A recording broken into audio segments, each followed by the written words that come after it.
Dua mantan Menteri Presiden ke-7 Joko Widodo yakni Nadiem Makarim dan Yakut Kholil Qaumas memenuhi panggilan Komisi Pemberantasan Korupsi Kamis 7 Agustus 2025. Keduanya dimintai keterangan terkait kasus dugaan korupsi di lingkup kementerian saat mereka masih menjabat.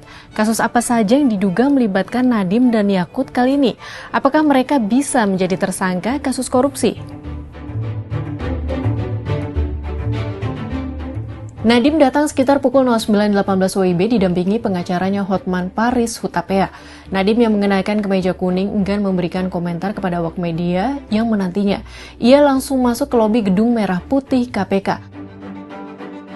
Beberapa menit setelah kedatangan Nadiem, Yakut tiba di Gedung Merah Putih KPK didampingi sejumlah asistennya.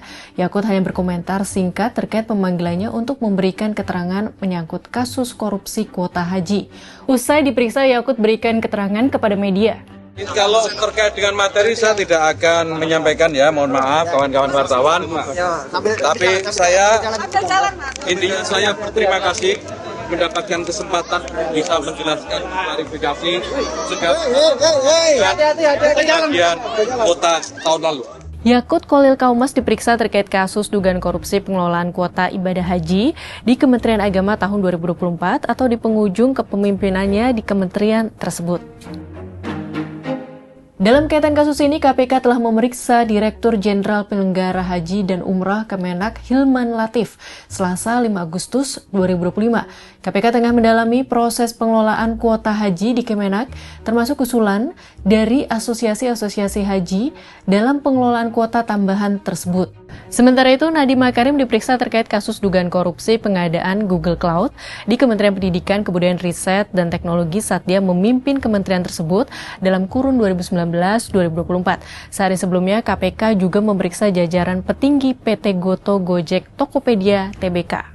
Penyelidikan kasus Google Cloud itu berjalan paralel dengan penanganan kasus pengadaan laptop Chromebook di era Menteri Nadiem oleh Kejaksaan Agung yang juga merupakan bagian dari paket kebijakan digitalisasi Kemendikbudristek di masa pandemi. Dari kasus pengadaan laptop ini, Nadiem juga dipanggil oleh Kejagung pada 23 Juni 2025 dan 15 Juli 2025. Selain itu, mantan staf khusus Nadiem, Fiona Handayani, juga dipanggil Kejagung untuk memberikan keterangan.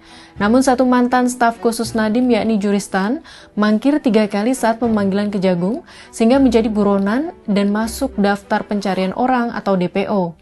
Sahabat Kompas, kita nanti kemana kasus dugaan korupsi pengelolaan kuota ibadah haji 2024 dan kasus dugaan korupsi Google Cloud ini akan berujung? Apakah ada juga tekanan politik di belakangnya?